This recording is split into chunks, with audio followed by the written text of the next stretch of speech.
Sausaw! Handa na ba kayong magpayanig sa talakan? Ang inyong nag-iisang Barangay Hall on Air ay pupunta na mismo at dadayo sa inyong mga barangay. Wow! Mag-uusap tayo, aayusin natin ang mga problema nyo, one barangay at a time.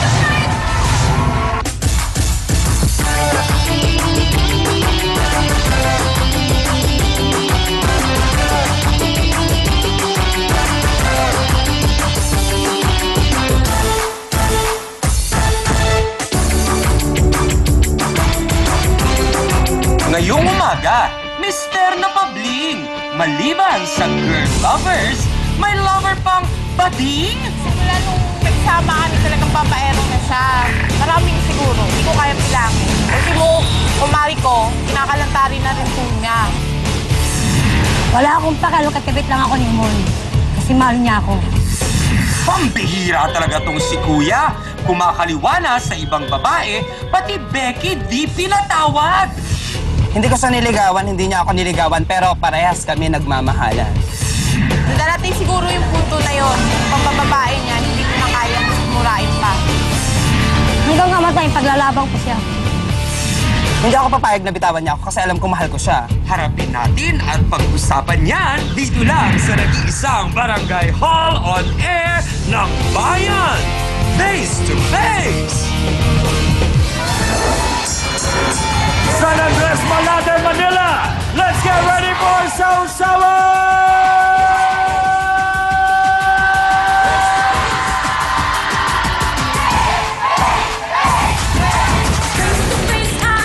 Harapan na naman tayo mga kapatid! Sugod na! Mga taga San Andres! Face to face na! Sa pula, sa puti! Nako! Sana ang mga bisita magbate! Wala na sana nalamanan!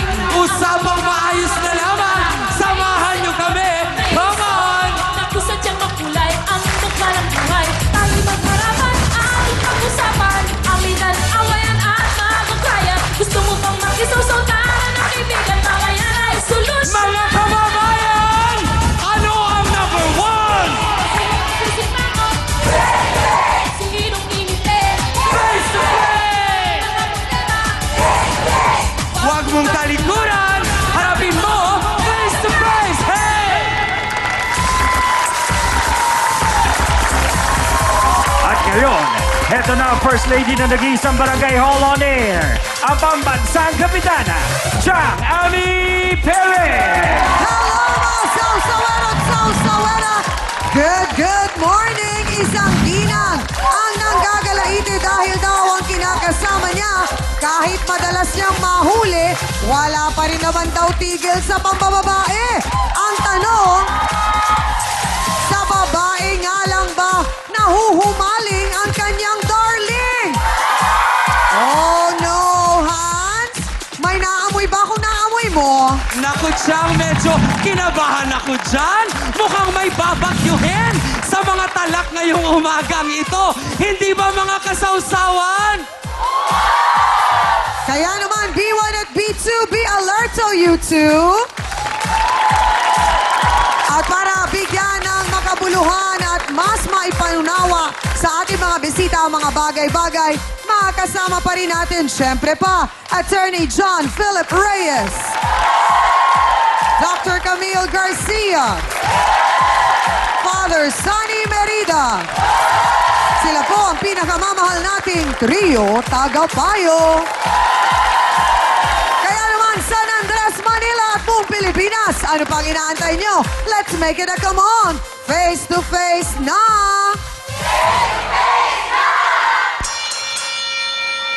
Maraming beses na nga niyang nahuli ang kanyang kinakasama sa pambabaero nito, pero imbes na tumigil, patuloy pa rin daw ang pakikipagrelasyon nito sa iba. Abay, bakit naman kinakaya kaya ni Ate Jennifer Jane Medel? Pasok! Hi, Jennifer! Magandang umaga sa'yo. Hello po. Anong pangalan ng iyong kinakasama? Solomon Joquino po. Solomon! Gano'n na kayo katagal ni Solomon? 7 years na po. 7 years? Uy, matagal na. Opo. Bakit hindi pa kayo nagpapakasal? Wala pa po sa isip namin eh. Okay, may anak na kayo? Opo. Ilan? Mag-anim na taon na po. Isa pa lang po. Isa pa lang. Oho. Okay, kailan mo unang nahuli si Solomon sa pambababae? Matagal na po kasi siya. Pero nitong taon lang, 2012, January 10. Oh. Itong si Roma, dalawa po sila eh. Si Roma at si Lenlen. Yung Dalawa ang nahuli mo? Opo. Okay, no mga dating nahuhuli mo, pa isa-isa lang. Opo. Kasi Bakit mga pinapatawad mo pa rin siya? Para lang po sa anak namin eh. Okay. Kasi po lalaki yung anak namin. Tapos iniisip ko, kung mawawala ng tatay yung anak ko, Oo. So, tinitiis mo yun? Opo. Malinaw ba yun sa kanya? opo, Okay. alam niya po yun. So, itong nahuli mo ulit ng January, pang ilan ang huli yun? Nasa ang alphabet ka na sa babae. Tapos na ba sa A, B? Parang bagyo, ah. Ang dami po kasi. Simula po talaga nagsama kami. Hindi mo na mabilang kung Hindi ilan? po. Likas na po kasi siyang babaero eh. Oh my! So ngayon, ito, nung January, dalawa. Opo. Roma at saka... Yung kumari ko po si Lenlen. nasa letter R at letter L na tayo. At kumare mo pa. Opo. Okay, paano nangyari yun? Ano po kasi, nagigib po siya ng timba sa poso. Sino? Tubig. Ito si Roma po. Okay. Naghanap siya Yan ang una mong nahuli? Opo. Okay. January 10 po yun. Ngayon, naghanap siya ng magbubuhat ng balde niya, papunta Aha. sa bahay nila. Ito yung ate Alma ko. Yung kapatid niya po yun, ni Solomon. Yung ate Alma ko, nakita sila, duman sila sa harap ni ate Alma. Aha. Ngayon po, pagharap nila, hindi siguro nila napansin na yung ate ko yung nakatayo. Dire-diretso sila sa bahay nila. Aha. Etong si Roma, lasing. Tapos po, sabi sa akin ni ate Alma, nakita ko Umiigib ng lasing, ha? Ang hirap nun. nagigib po siya sa poso. Oo nga, Kaya ang po hirap siya mag... Oh. Kaya nga siya po naghanap ng ano eh, ng Na magbubuhat dahil nga lasing siya. Lasing na nga po Oo. siya eh. Oh, baka nga. Baka Oo. nga po. Tapos? Trip niya po yung asawa ko eh. Ha? Trip niya po talaga ang Trip asawa niya ko. talaga. Opo. Okay. Ngayon, Tapos? Etong sinundan ko sa loob ng bahay nila. Hindi nila nilak yung pintuan. Pagbukas ko, ayun na, doon, naka-body si Roma. So, syempre, nagulat si Solomon. Nakita ka. So, Oh. nagrambulan kami doon. Nagrambulan kami sa loob ng bahay nila. Ilang araw naman matapos nun yung doon sa kumari mo? Ano po kasi yun eh, March 18 ko po kasi sila na nahuli nun eh. January yung kay Roma Roma. po. Ito namang sumunod, March na. Opo, Oh. March 18. Kumari So, ito pa. naman yung kumari mo. Opo. Paano mo naman sila nahuli? Yung ate ko pa rin po. Kasi nga po nagpapa-ending itong si Lenlen. Aha. Tapos, 10 piso, ang patama no, 600. Okay. Ngayon kulang siya ng 100. Wala siyang pang-abono. Ano niya na lang? Pinang-abono niya doon. Bago na pala ang ano ngayon, ha? Resulta sa pa-ending. Ganun na ang Talaga binabayad. makati po siya eh. Makati po talaga yan. So, paano mo nga rin nahuli? Si Alma rin ang nagsabi Opo, sa'yo. si Ate Alma mismo nagsabi sa Na akin. nagka-endingan si Solomon at si Maring Lenlen Lin. po. Lenlen. Yung nura-unur Anong score daw, sabi ni Hans? 1-7 po. 1-7. Nahuli mo. Opo. Ano na naman ang sinabi ni Solomon? Solomon. Wala, hindi na kami nag-iimikan eh. Ayoko na siyang imikin. Oh. Ano na lang, pakikisama ko na lang para sa anak namin. Hindi ba parang agrabyado ka naman sa puntong yon? Bahala na po, para na lang talaga sa anak namin yung pagsasama namin eh. Okay. Gaano katotoo na nabalitaan ko na hindi pa doon nagtatapos kasi merong Nora Honor? Sino yun? Yun po, yung Lenlen na yun, yung malaking bangaw niya sa mukha niyan. Ah, kasi may nunal, kaya Opo. Nora Honor. Opo. Ah, kala ko si Ate Guy may kinalaman, nananahimik si Ate Guy, kinabahan ako. So si Mare mo gusto din si Solomon. Ewan ko sa kanilang dalawa. Okay. Siguro talagang likas na talaga yung malandi ang kumari kong yan. So kayo ni Solomon nagsasama pa rin. Nagsasama pa kami hanggang ngayon. Ay, naku Pero hindi Iha, naman mahal talaga na ang kami simento nililigan. para ipagawa kita ng monumento. Aba, ang tiyaga niya. Ay, bay, wala raw siya magagawa dahil talagang type daw siya ni Solomon. Bo? Eh ba, bakit mo naman siya type? Eto, sagutin mo nga, Romalis Roma Balbasina. Pasok!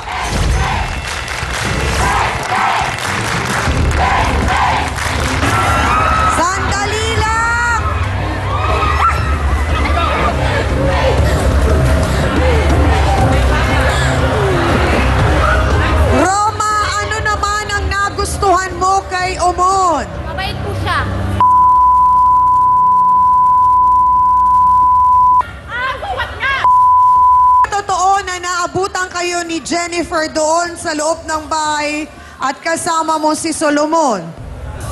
Sa bahay namin. Sinong nagaya? Si Solomon, ikaw? Ikaw! Patay tayo! Siya kasi talagang nagyaya. So, ibig sabihin, type na talaga niya si Omon. Aba, ito naman si Omon, ang daling mayaya. Alamin naman natin kung paano nagkatapos-tapos itong si Romalis at si Omon sa pagbabalik po ng Face to Face.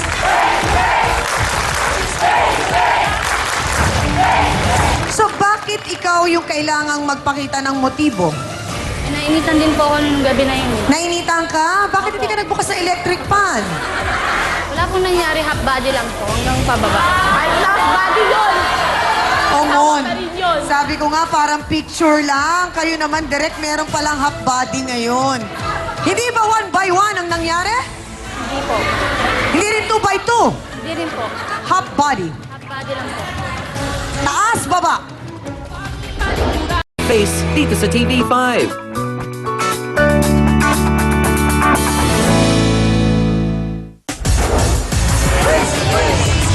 Type nga daw kasi ni Roma si Omon dahil mabait siya. Ang tanong, sinamantala mo ang kabaitan na ito ni Solomon. Roma, diretsa ang tanong. Alam mo na may Jennifer. Apo. Siyempre, alam niya, kapitbahay ko siya eh. Alam mo na 7 taon na silang nagsasama. Opo. Alam mo na may anak. Opo. Ano nangyari? Nagustuhan ko kasi mo eh. Ay, gano'n na ba ngayon? Kapag ka may gusto, kahit na may masasagasaan tayo, okay lang? Okay lang po yun sa akin. Ah, okay lang. Talaga kasi ano ka eh. So, yung pagpapabuhat mo ng balde nung araw na yon, sinadya mo talaga. Pinlano mo yon. Opo. Nung araw na yon, magpakalasing o lasing-lasingan lang? Hindi po talaga po lasing ako nung nag-inom ako nun. Gano'ng katotoo na pagpasok nyo doon, ikaw ang unang nagpakita ng motibo? Totoo ba? Opo, nagubad po ako ng damit. Wala ka bang karelasyon? Wala ka bang boyfriend? May asawa po ako. Wala na po kami ng asawa ko, hiwalay na po kami ng asawa ko. Okay. So, bakit ikaw yung kailangang magpakita ng motibo? Nainitan din po ako nung gabi na yun. Nainitan ka? Bakit hindi ka nagbukas sa electric fan?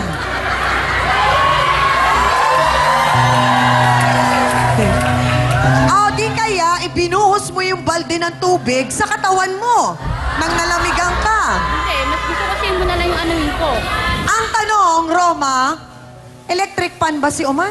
Parang gano'n rin ako. Direct fan. Oh, siya ang nagbigay hangin sa'yo. Yung bang unang pagkakataon na nagkadaupang palad kayo ni Oman? Wala pong nangyari, half body lang po, hanggang pababa. Ay, love body yun! Omon, Tama pa rin yun. sabi ko nga parang picture lang. Kayo naman direct meron palang half body ngayon. Hindi ba 1 by 1 ang nangyari? Hindi po. Hindi rin 2 by 2. Hindi rin po. Half body. Half body lang po. Taas, baba. Hanggang baba.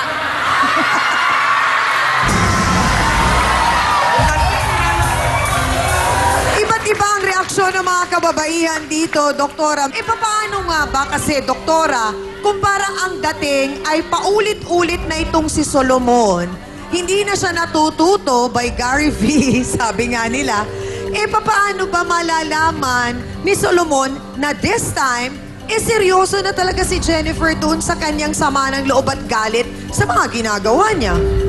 Unang-una, no, Chang, pag nakikita mong paulit-ulit na, tapos sasabihin mo na nagsasama na lang kayo para sa inyong anak, di ba parang ikaw na mismo bilang ama ang nagtuturo ng mali dun sa bata? Dahil nakikita kung sino-sino ang karelasyon eh. Eventually, yung 6 years old na yan, makikita bakit umiiyak ang kanyang nanay.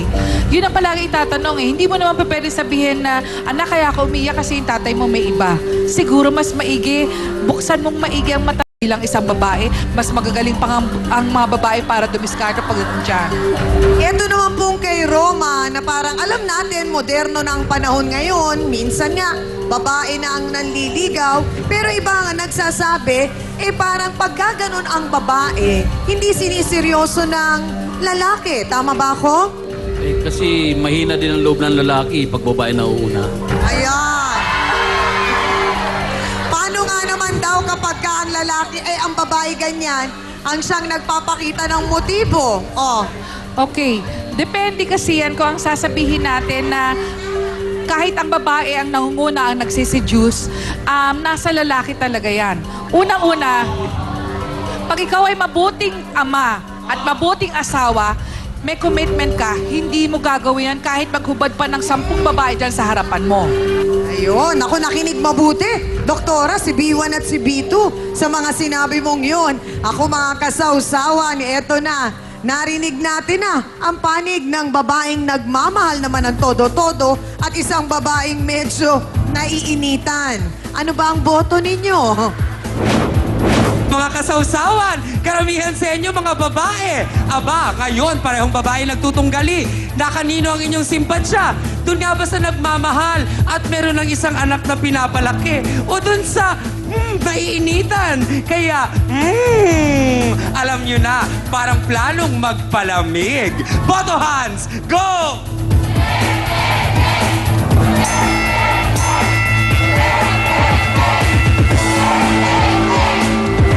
Aba! Siyang ang kinakagulat ko, ha? Pati ang mga lalaki nating kasawsawan, puti rin ang itinaas. Ang ibig sabihin siguro nito, naku, Roma, pag ikaw ay naiinitan, bakit hindi mag-shower, mag-ice cream, o maghalo-halo? Yan ang ating boto hands. Naawa raw siya sa hipag dahil sa mga ginagawa ng kapatid niyang si Omon. Ang tanong, sinasabihan mo ba si Omon? Nandito po ang kanyang ate, si Alma Joquino. Pasok!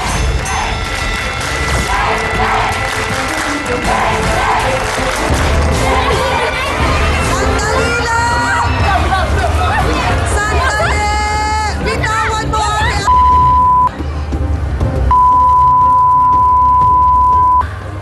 So ikaw ang nagkwento nung kay Roma. Apo. At ikaw din ang nagkwento noong kay Lynn. Apo. Ada po. So hindi nga lang yung si Roma ang nilusob ni Jennifer, may isa pa. Eto po, yung sinasabing may nunal. Si Erlinda Nora Honor Nepales. Pasok!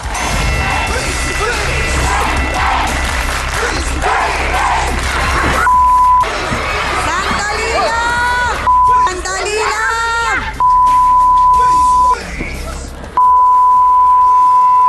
Diretsahang tanong!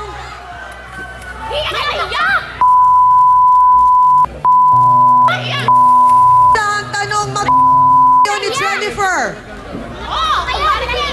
Okay, bakit naman tumaya lang ng ending si Omon, kinulang ka ng pambayad? Kulang po yung pambayad sa inyo. So ano pinangdagdag mo? Ako sa'yo! Sandali lang!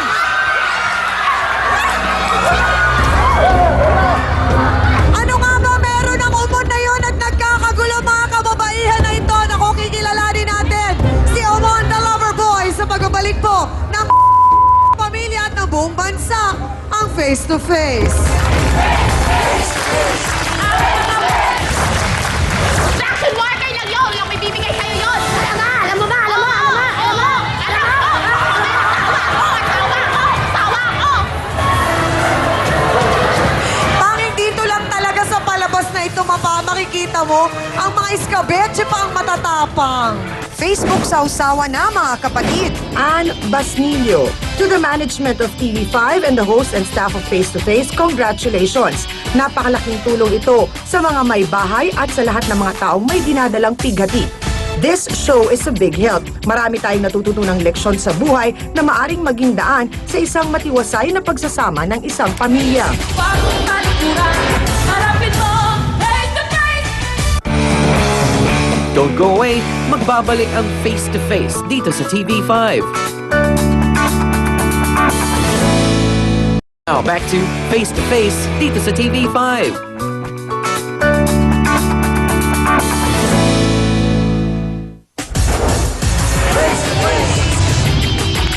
Mainit nga po ang naging paghaharap ni na Jennifer at ang kanyang kumare na si Lenlen at nahirapan nga ho kami sa pag-awat. Ate Len, Gaano na kayo katagal na magkumare ni Jennifer? Paano kayo naging magkumare? Ano ko po yung inaanak niya? Inaanak mo ang anak nila ni Omon. Palamukha mo! Kaya ang tanong ko, kung babalik na rin natin ang sitwasyon, ikaw si Jennifer at yung asawa mo ang inaswang niya, ano ang unang-una mong mararamdaman? So may kasabihan, bakit mo gagawin sa kapwa mo ang ayaw mong gawin sa'yo? Sabi kasi nung wala na sila. Wala sa babae na yan. So ang sinabi sa'yo ni Omon, hiwalay na sila ni Jennifer. Bakit ka naman naniwala? Sabi niya kasi hindi na sila kasama eh. Oo, hindi kami nagkasama. Ilang beses kayo nag-something ni Omon? Maraming beses na po. Ah, marami ng beses. So, hindi ito araw gabi-gabi. Diba? Masarap sa gabi. So, Len, Hindi pa sa gabi. Oo, dahil nakikita ka na ibang tao. Len, anong meron si Omon? Mabait po si Umon. Okay. Binibigyan ka ba niya ng pera? Binibigyan po niya ako. Binibigyan ka ng pera? Araw-araw po. Binibigyan po niya ako. Magkano binibigay sa'yo? Minsan 500, minsan 300. Ayos ka. 500? Minsan 300. Ano ba trabaho ni Omon? Construction worker lang yun. Walang may bibigay sa'yo yun. Talaga! Alam mo ba? Alam mo? Alam mo? Alam mo? Alam ko! Asawa ko! Asawa ko! Panging dito lang talaga sa palabas na ito makikita mo, ang mga iskabetche pa ang matatapang. Parang binudbura ng sili. Ano naman ang karapatan mo kay Omon? Sila nga nagsasama. Anak, tignan ko lang kung hindi ka niya So, ibig mo sabihin, ilang mag-showta talaga kayo ni Omon? Gano'n na kayo katagal? Tagal na po. Mga ano pa lang, buwan pa lang po. So, ibig ka sabihin, nung nahuli ka ni Jennifer, ipinagpatuloy mo pa rin at hindi ka naniwala na sila pa rin? Ha? Ano sabi niya sa akin? Baliw. Eh, hindi, nahuli na ka kayo eh. Ano? Sige, sa'yo na si Umon. Sandali lang. Lagot ka, Hans.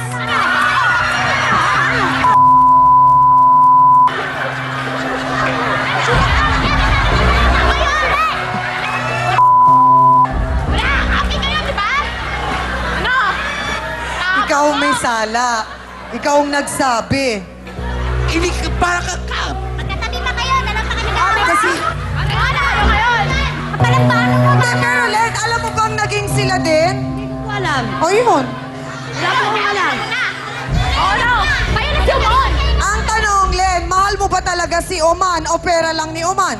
Hindi po. Mahal ko po talaga si Umon. Oman pala. Promise. Promise po. Akin eh! Hoy, parang nanggigigil ang mga kasawsawan natin sa puti. Marami pa kayo gustong itanong? Komento? Go! Ako parang may mga umaapila dito sa likod ha.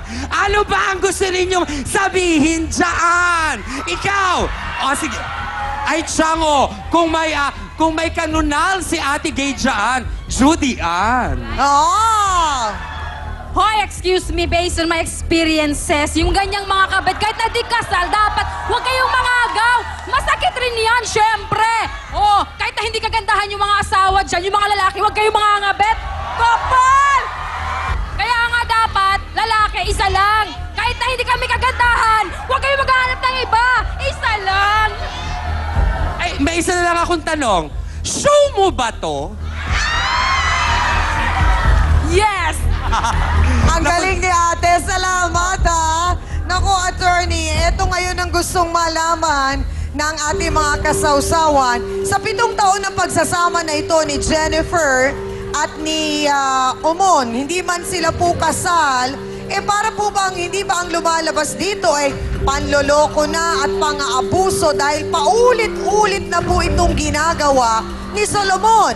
Paano naman po pwedeng ipagtanggol ni Jennifer ang kanyang sarili gayong hindi po sila kasal? Siyang kahit hindi po kasal si Jennifer sa si Omon, hindi po nangangahulugan dito na wala na pong karapatan si Jennifer. Ano po? Meron po siyang karapatan laban sa pang-aabuso na binibigay ng ating Republic Act 9262. o yung batas na nagpapataw ng kaparusahan sa mga pang-aabuso sa kababaihan. At ito nga po ay maaari nating maituring yung paulit-ulit po na pambababae ni Umon na pwede po maituring na psychological abuse na kung saan ang babae ay nagsasuffer ng emotional abuse dahil po sa mga kalokohan at ginagawa po ng lalaki. Ito naman ang sinasabi kasi parang napakasakit para kay Jennifer na kumari pa niya ang gumawa ng ganito sa kanya at parang inagaw yung kanyang kinakasama ng 7 taon at nawala ng ama yung kanilang anak. Eh, paano naman po yun? Meron ba siyang pwedeng isang pangreklamo laban dito kay Lenlen? Ito rin po ang isa sa mga bagay na pinoprotektahan po ng ating Republic Act 9262 kasi hindi lang po ito pambabae, pati po yung bata, children, ay pwede rin po maging subject sa pang-aabuso. Ano po? Kaya po yung ginawa din po ni Umon na gano'n ay maaari din po itong pumatak sa emotional or psychological At abuse. pwedeng madamay doon si Lenlen. Maaari din po, Chang. Maaari din Oo, po. yun po ay may pagkakakulong. Opo, may pagkakakulong po ito na 6 na taon at 1 araw hanggang 12 taon o prisyon mayor na tinatawag po natin sa batas. Salamat, Attorney John. Ay, wag naman sanang umabot na kinailangan pang idemanda si Solomon para lang magtino siya at magtanda. Hindi ba? Pabayaan mo na lang siya. Gusto niya yan eh. This is it! Eto na ang oras na initay niyong lahat. Makikilala na natin si Solomon, ang apple of the eye ni na Roma at Lenlen na siyang kinakasama naman ni Jennifer. Narito po si Haring Solomon Jokino. Pasok!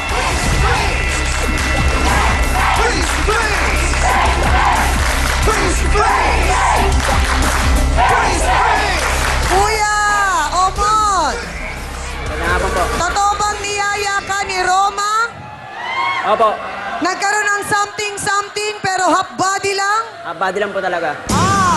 Totoo naman ba na kayo ni Lenlen ay nahuli rin ni Jennifer dahil nagkakulangan sa pambayad sa ending? Opo. Ang ending, inaswang mo ang dalawang yan. Nagubad po siya sa harapan ka, landip to kain po.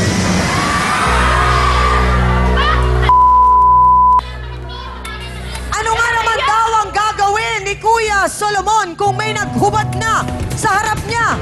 Eh di magpikit ng mata. Magbabalik po ang face-to-face. Oh! Hindi naman po, bakla. Kaya tinukao na rin po siya. Kaya tinukao na rin po. Ha? Siya naman po nag-iya. Pwede ka tumanggi. Wala po, inaabot po. Si Roma, siya din ang nagaya. Siya rin po yung nagpahiwatig. Kasi po pinabuhat niya pa ako ng balde. Oh, edi sana nagbuhat ka lang ng balde tapos umalis ka na. Miss Amy Perez would like to thank the following: Dr. Steve Mark Dan of GAOC Dental Clinic, Salon de Manila, Watercolors Makeup, Gloss Nails, Just Cavelli Eyewear, Dr. Manny and Pai Kalayan, Wade. Hans Mortel would like to thank the following: Dr. Ariel Recto Dabalus, Nail Necessity, Hand, Foot, and Body Spa, a necessity for your body and Sinabi ni Kuya Solomon, ano pa nga naman daw ang magagawa niya? Eh, naghubad na nga raw sa harap niya. Kaya, ayun na. Hindi ka ba pwedeng tumanggi, Kuya Solomon? Lalaki lang po ako, ma'am. Oh! Hindi naman po, bakla. Kaya tinukao na rin po siya. Kaya tinukao na rin po. Ha? Siya naman po nag-iya. Pwede kang tumanggi. Pareho sila mapupusok eh. Wala po, inaabot po. Si Roma, siya din ang nagaya. Siya rin po yung nagpahiwatig. Kasi po pinabuhat niya pa ako ng balde. Oh, edi sana nagbuhat ka lang ng balde tapos umalis ka na. Narinig mo ba sinabi ni attorney? 6 hanggang 12 taon ang pagkakakulong. Opo, narinig ko po yung ano. Oh. Di ba? Diba? So bakit mo paulit-ulit ginagawa kay Jennifer to? Hindi lang ito ang unang babaeng niloko mo siya. Bungangera din po. Bungangera ako! Alam mo ba, Omon, Bungangera ako! na nagtsatsaga si Jennifer Tama, na maging buo ang pamilya ninyo dahil sa sinasabi niyang siya daw kasi ay lumaki ng walang ama. So tinitiis ka niya kasi ayaw niya na lumaki ang anak ninyo ng walang ama. Okay lang sa kanya, mawalan ng Pero kamay alam mo ng kung anak niya. tutuusin, Solomon, mas okay nang wala. Kung ganyang ama ang ipapakilala sa anak mo, yan ba ang ipagmamalaki mo sa anak mo? Tanong ko. Hindi po. So, masaya ka na pinag-aawayan ka? Hindi po. So, nung nahuli kayo ni Jennifer, nitong si Lenlen, hindi pa rin kayo huminto dahil gabi-gabi kayo nakikita, di ba? Anong oras kayo nakikita? Mga 10, 11 ho. 10 to 11, magkasama kayo. Isa pang katanungan, Solomon, may kilala kang Trisha. Trisha ho. Ha? Opo. O, sino nga ba si Trisha sa buhay ni Omon? Siya na mismo ang tanungin natin. Narito, si Roelio Trisha Tuvera. Pasok!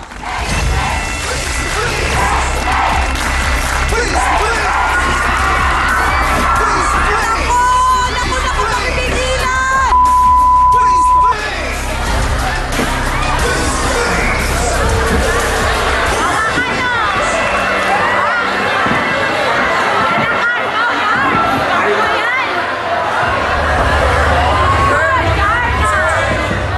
Sandali lang, Trisha. Lalaki ka pa rin naman. At babaeng mas maliit sa'yo yung hinablot mo. Wala po akong pakialam. Sino ka sa buhay ni Solomon? Jowa niya po ako. Jowa ka! Correct. Kailan pa? Nung March 30, naging kami. March? 30. Alam mo na kung sino maganda kabayo ka kasi. Correct. No. So, nauna ka kay Lenlen. Correct. March 18. Niligawan ka ba ni Solomon? Hindi po, nagkayayaan po kami ng inuman. Napadaan lang po ako sa lugar nila. Hindi, nagpaano siya, nagaya siya ng inuman sa akin. Hindi, nagpainom ako. Nung matapos ng inuman, ayun, naganap na ang Sandali, kasi ang sinasabi, Trisha, gabi-gabi daw silang nagkikita ni Lenlen sa pagitan ng 10 to 11. Kayo? 9 po, napupunta siya sa bahay. 9? Opo. 9 to 10 kayo? Opo. Tapos 10 to 11, tapos doon sa'yo matutulog. Oo, doon na siya patutulog. Overtime. Overtime sa bakla. At saka sa Marico. Overtime. Galing na. Ang tanong, Trisha, gabi-gabi rin ba kayo nagsa-something-something? Ay, hindi naman po. May galang naman po at respeto naman sa sarili ko. Katulad mo, last pag.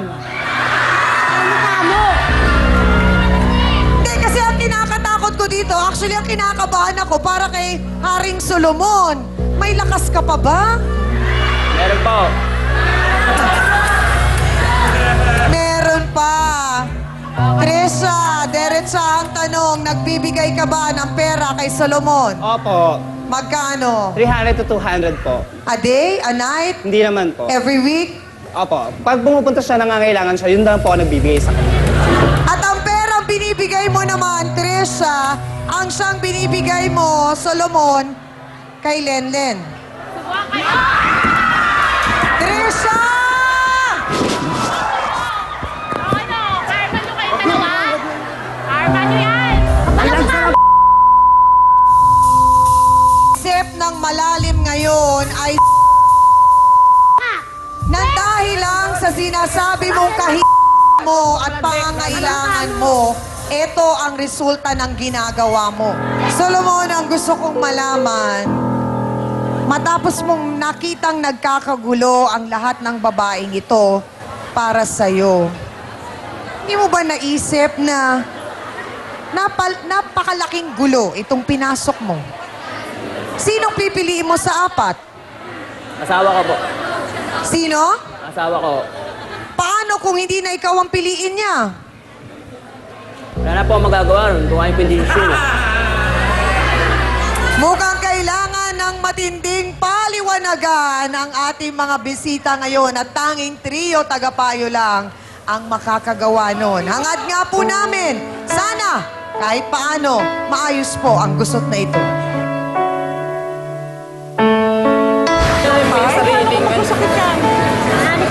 Wala na po siya. Ayoko na po. po ako yung mag-aano sa kanya. Talaga naman may pagkakataon na napapagod ang puso. Kahit naman ako, di ba sinabi ko naman sa inyo kanina, hindi ko kinakailangan magpaka-is ka yung anak mo. Pwede siyang matuto na nakagaya ng ginawa mo na marunong magmahal. Ganyan yung tatay. Anong klaseng ugali ang makukuha ng anak mo sa ganyan?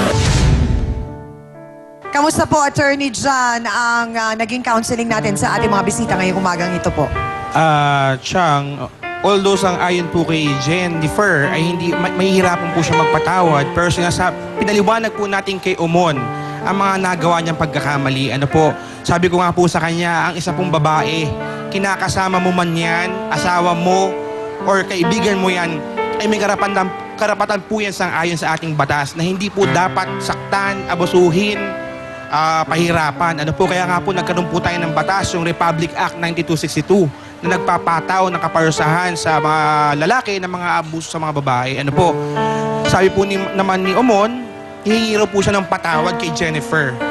Pero ilang beses na pala po niya ginawa yung kay Jennifer, kaya po, although sabi ko pa rin po sa kanya, gawin po niya lahat para po mapatawad siya ni Jennifer. Kay Trisha naman po, ipinaliwanag po natin sa kanya na mali din po ang ginawa niyang pananakit kay Lenlen. Sapagkat ito po, kahit pa po sabihin natin na si Lenlen ay ganyan, babae pa rin po siya na meron po siyang karapatan. Ano po, at dapat po hindi sinasaktan ng babae. Yun lamang po, Chang. Maraming salamat po.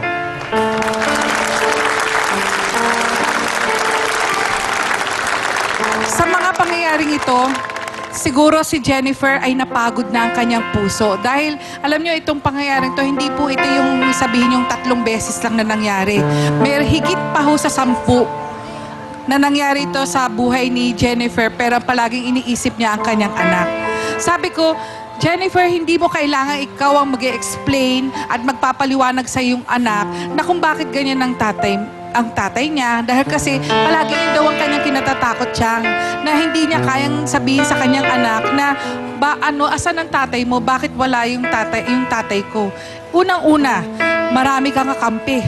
Ang kakampi mo, yung biyenan mo, kapatid ng kinakasama mo, at napakalaking bagay yun dahil kasi sila nga ang tumutulong sa'yo. Alam mo sana, intindihin mong maigi, Umon. Huwag mong sasabihin na may sarili kang buhay at hindi mo pinapakinggan ng nanay mo. Magugulat ka pag ikaw ang nagkasakit sa ginagawa mo. Kanino ka tutungo? Hahanapin mo yung nanay mo, yung kapatid mo, yung kinakasama mo, tulungan na humihingi ka ng tulong.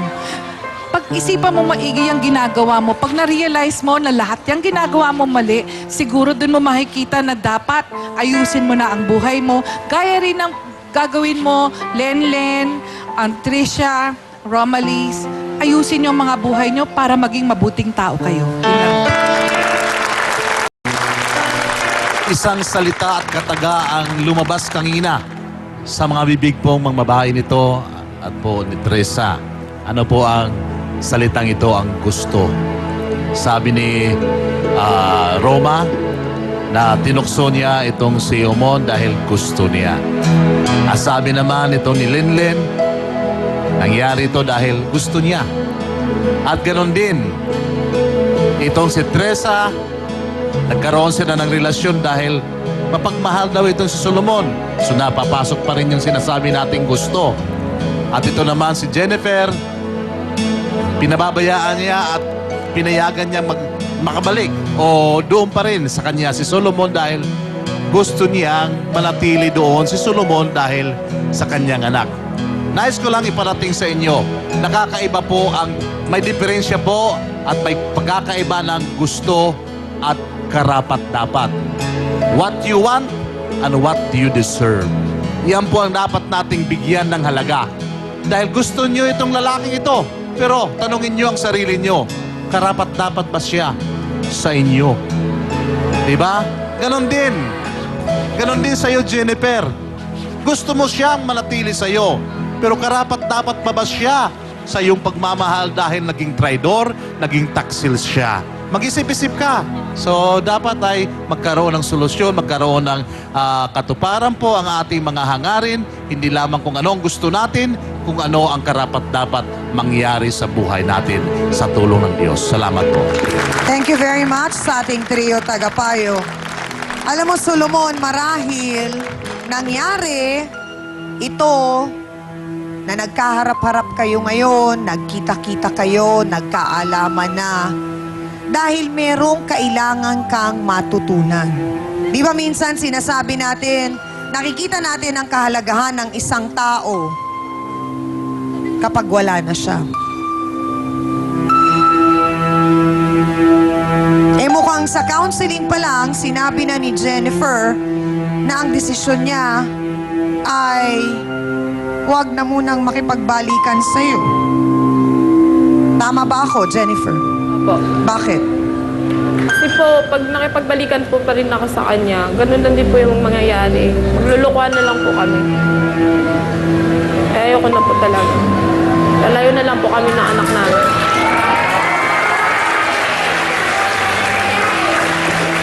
Solomon, gusto kong liwanagin sa'yo na hindi namin tinuruan si Jennifer na maging ganon ang kanyang desisyon.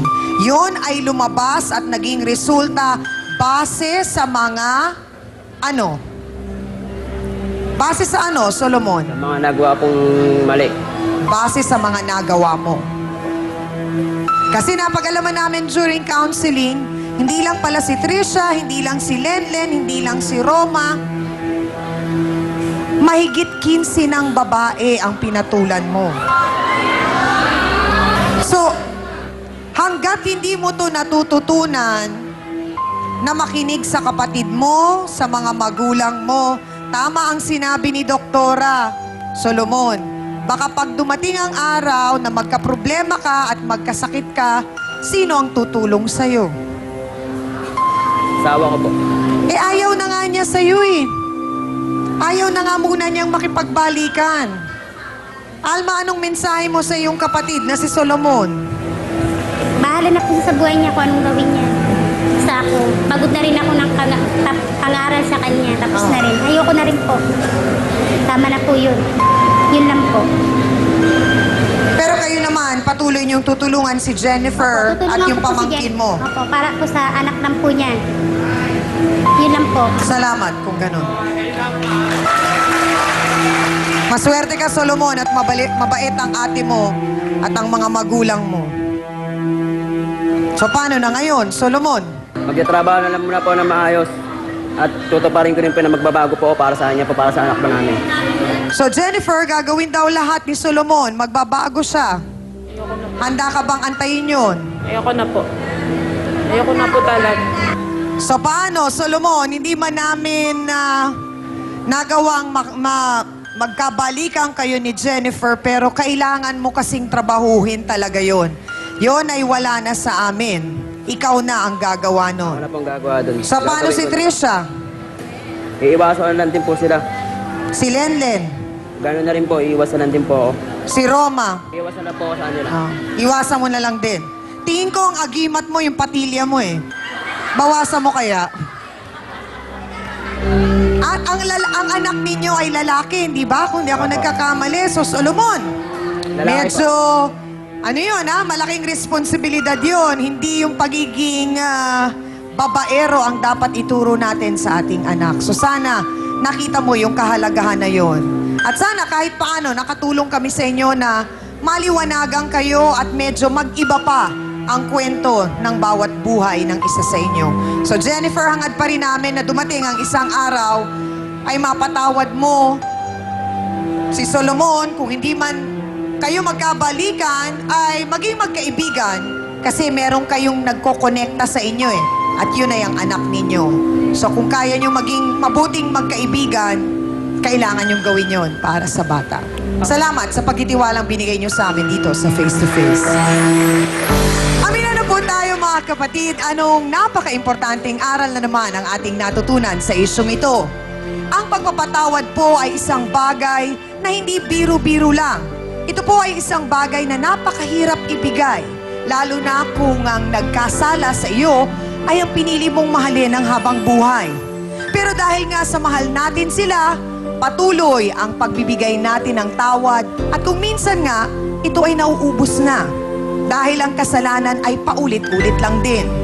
Tandaan po sana natin na tayo ay tao lang at dumarating ang oras na napapagod o pagod na rin tayong magpatawad sa mga kasalanang lagi-lagi namang ginagawa. At para po sa ating face-to-face, heart-to-heart thought for the day, kahit gaano kabait ang isang tao, darating din ang oras na masasagad at mapupuno ito. Maraming salamat po sa inyong lahat mga kapatid sa pagsama niyo sa amin. Siyempre pa, kay Hans Martel, aking co-host. Sa Dance Squad. Kina B1 at B2. Sa ating pinakamamahal na trio, tagapayo. Sa lahat ng mga sausawera at sausawera natin dito sa Barangay 704, Zone 44, Malate, Manila. Salamat po mga kasausawan. Mahal namin kayo at mabuhay po kayo. Sa lahat ng ating mga bisitang nagtiwala po para ibahagi ang kanilang kwento ng buhay. Salamat din po. At bago lang tayo tuluyang magpaalam, nais lang po namin pasalamatan si Honorable Mayor Alfredo S. Lim ng City of Manila. Mr. Ricardo de Guzman, ang Chief of Staff mula sa Office of the Mayor. Attorney Renato de la Cruz, City Legal Officer ng Manila City Hall. Ms. Leslie Lee ng Cherry Motors. Kay Mr. Su Chung Chang ng Cherry Motors. At kay Architect Ayon Paredes. Thank you very much po sa inyong lahat. Mga kapatid, ituloy-tuloy lamang po ninyo ang pagwagayway ng face-to-face flag bilang katunayan na ang aming programa ay nakadayo na dito sa inyo at kami po ay inyong nakabarangay na. Tutukan at abangan po ninyo kami sa mga darating pang araw kung saan barangay namin kayo dadayuin para makipag face-to-face para pag-usapan at ayusin ang inyong mga problema. One barangay, one region, one island at a time. Mula naman po dito sa Barangay 704, Zone 44, Malate, Manila. Ako pa rin po ang inyong pambansang kapitana, ang inyong siyang na lagi pong nagpapaalala. Ang problema, pwede mong tawanan, pero hindi mo yan dapat talikuran. Kaya kung may problema ka, harapin mo, pag-usapan natin yan. Para po sa inyo to, mga kapatid. Ngayong Huwebes, to see is to believe. Meron ako nakikita. 2 months sa nakita, si mother-in-law ayaw maniwala. Mga anak mo, mga malalandi. Totoo ka? Wala! Kasi nga, nakita ko silang nagkahalik. Sabay talikod, may hiwalay ang mga nguso. Paano daw kasi paniniwalaan kung lasing? Gano'n na yung kita mo sa mga bagay ba? Gano'n kadalas tayo umiinom nun? Loob na 1 linggo po, 1 beses lang po ako pumapalya. So, ilusyon o totoo ang kanyang nasaksihan? Noong hapon na po ba yun, may naganap po bang... Face to Face, ngayong Huwebes, 10:03 a.m. Dito lang sa TV5.